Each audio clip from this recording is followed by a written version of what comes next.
I've got a buckle for you, young man. Come on down, Emmett Gowdy. Clayton Niehaus. Come on down, champ. Case and Chafin. Let's go behind that horse, not around, boys.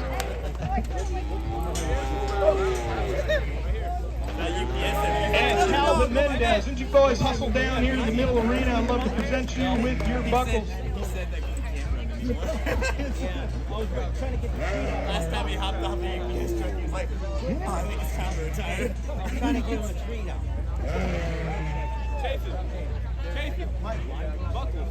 All right, congratulations, guys.